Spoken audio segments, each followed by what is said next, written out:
A very good afternoon to everyone. We have gathered here for the auspicious program of Bibek Jyoti Shamman Lifetime Achievement Award organized by the Swami Vivekananda University, Kolkata. It's time to honor Dr. Lav Kochgaway, Director of Netrayam Eye Hospital. He's going to be felicitated by our respected VC Sir, Professor Dr. Subrata Kumarte. हाँ sir दिन जरूर Gulen sir दिन sir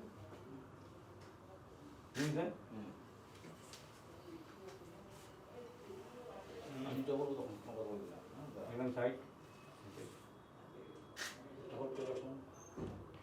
wait wait एकदम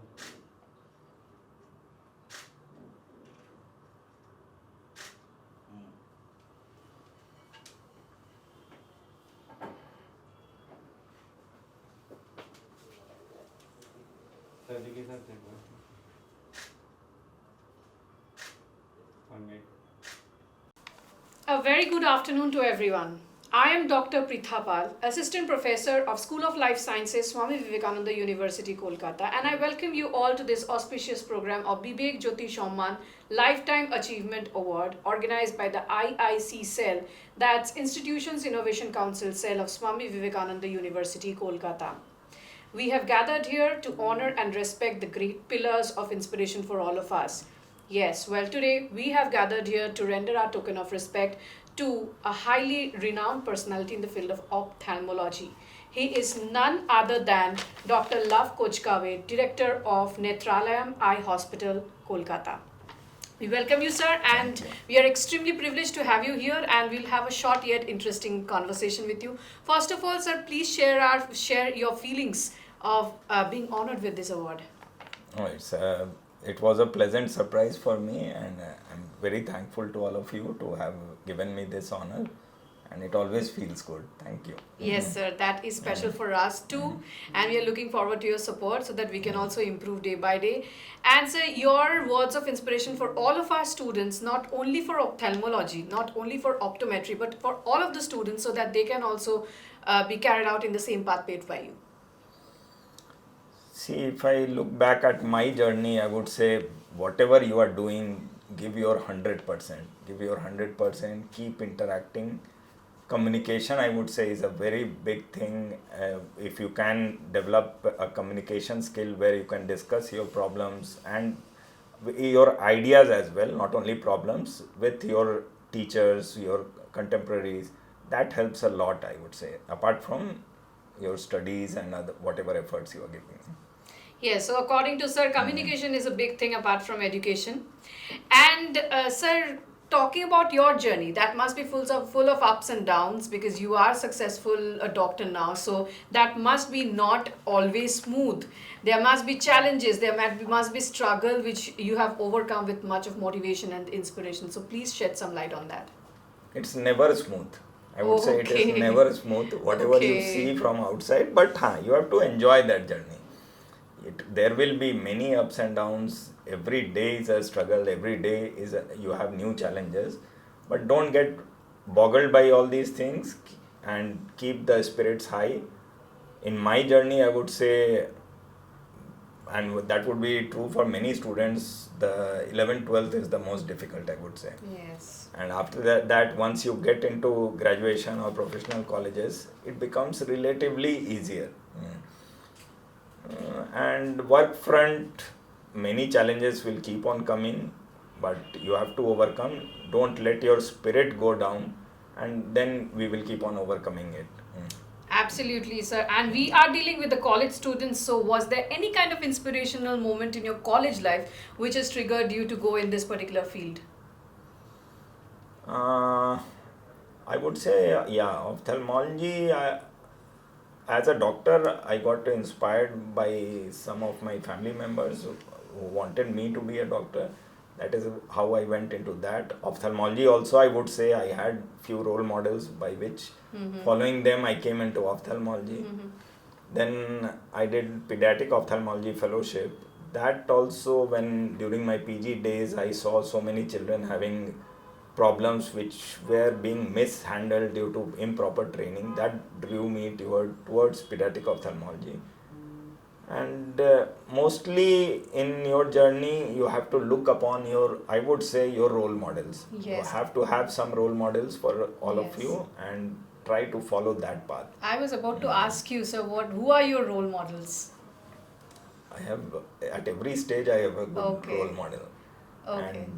And I would say in the formative years, definitely my parents and one of my uncle was an ophthalmologist. He has been a role model for almost all of our generation. And then when you go down in your journey, when you meet new teachers, new mentors, they become role model. In Shakarnetale, I had my department head and vice chairman, Dr. T.S. Surendran, Dr. Lingam Gopal. I have most of the time I have been trying to follow what they have been doing. Yes. And that is how we have come to this stage. Yes, absolutely. And so, do you feel the same passion when you work, which you felt on day one of your journey? I would say I probably more. Increased. Yes, that's what I actually come to hear from every successful person. It keeps on increasing with Because the days. as you keep on growing bigger and so much of responsibilities come with that you cannot let it die, because once your passion dies, then along with that so many people are working with you, they get affected. So Yes. that is what keeps us driving, the responsibility that comes with growth. Yes. So, sir, talking about ophthalmology, what would be your suggestions? What would be your tips for all of our students to get more skilled and more employable, or I would say more prone towards perfection while being a doctor? For optometrists you are asking? Or Ophthalmologist, ophthalmologist? Yes. Keep upgrading yourself, because in our field so much of new technology, so much changes keep on coming, that once you get like if you don't keep yourself upgraded, slowly within 5 to 7 years you are out of business. So the most important is to keep upgrading yourself with the latest developments in your field. For optometrists, what I feel, if they can skill themselves in some other aspects also, by which they become much more useful. Just for example, I would say, when they are working in the hospital, few extra things like digital marketing, very simple things, very small courses will be available. But that will increase their skill set. Apart from the patient care they are doing, they will start helping in the hospital management also. Yes. So these kind of skills, if they can develop apart from optometry, that will be very helpful to them. Yes. And sir, any disappointment that you could have done something in a much better way in your career? I don't think so. I'm quite happy with whatever I have done. Okay. And sir, have you come across any difficult patient to deal with? Like people are very curious about this. Many. Okay. Many. You have so many stories of difficult patients in which you got stuck, and those are actually that stays with you for life. And there are, I would say, in my career there are 5 to 7 patients, and that story stays with me. And it's too personal, so I will not like to divulge too much. But when you don't get a desired outcome in a patient, it is equally distressful for the doctor than it is for the patient. Yes. That's everyone should realize, I think. Yes, and in this COVID pandemic, we have seen that the healthcare sector has been affected a lot. People say that it has flourished due to this pandemic, but what challenges? Yeah, I know that there are a lot of challenges being faced by the healthcare sector. So, what are your opinions on that? It has not flourished. Especially for eye, I would say it has not flourished. I would have never imagined that I would sit for 45 days without working. Yes. That was beyond my imagination. Yes. That we saw during first lockdown. As a doctor, we were not able to work for 45 days. Well, we could not even have thought that you will go through that phase. Then we had various ups and downs. First wave, then came the second wave. As soon as we started taking off, the second wave came. Then again a break. Then patients also become fearful of coming to hospital. Then you get a short period of very huge volume work because all the backlog started coming. And then when things were settling down, you got the third wave. Third wave, yes. So it's not been an easy journey, and for us as hospital administrators, it becomes so difficult to manage your staff, giving salary to everyone. Luckily, we took a policy that we will not give any salary cut to anyone, and all these waves we were able to pay the salaries to all our staff, because we have a corpus we can manage few months without earning, but they will not be able to manage. So it has not been an easy journey. Whatever the misconception is that the Yes. hospitals are making a killing in this. Yeah. And what are the strategies and ideas you people have taken in order to improve the things whichever have got damaged in this COVID pandemic in the healthcare sector? Main thing is, see, you have to keep patient. One thing what we can do is telemedicine is Yes. one thing we can develop, so Yes. that which is bit difficult in ophthalmology, because again you have to have all the equipments to document and then transfer it to the Yes. doctor, and they will have to see. That is one change we can do, but still we have not been able to do, I would say. Okay, and what about the healthcare apps which have come out in this COVID pandemic? What are your opinions on this? Are that going to be sufficient for a patient-doctor interaction? No. Yes, that's See, almost like online classes. Personal touch. See, Yes. treating a patient is not only treating the disease. Hand holding the patient is so important, and when you make it so mechanical, all that aspects goes. A saying is there that 50% of the disease goes by a sympathetic word from a doctor. Yes, absolutely. And once you make it so mechanical, then those human aspects gets lost. Yes, So, absolutely. Actually, this matches with the education sector Yes, also, yes. the same thing.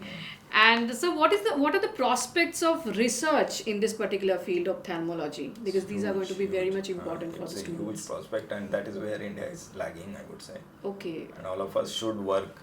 If you ask me what you could have done differently, Yes. that is probably what I could have done differently. I was about to ask you Because what our India training can do. was not so sufficient that we could do so much of research.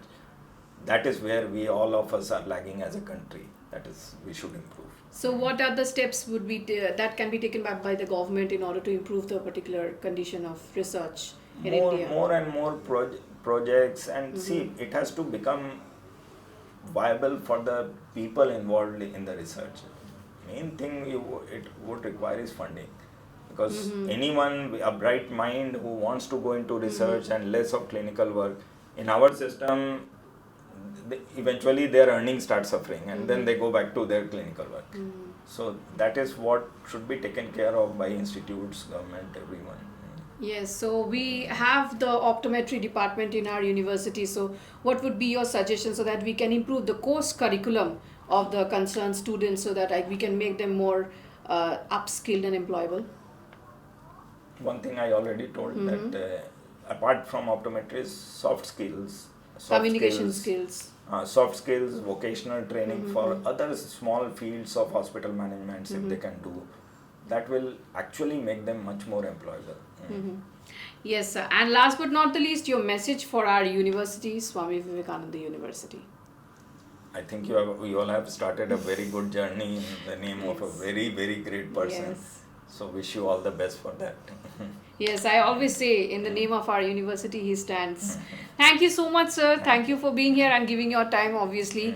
And we are extremely privileged to have sir here and hear from him. And on that note, I'm going to wind up with a famous quote of Chris Grosser: "Opportunities don't happen, you create them." Yes, so thank you all.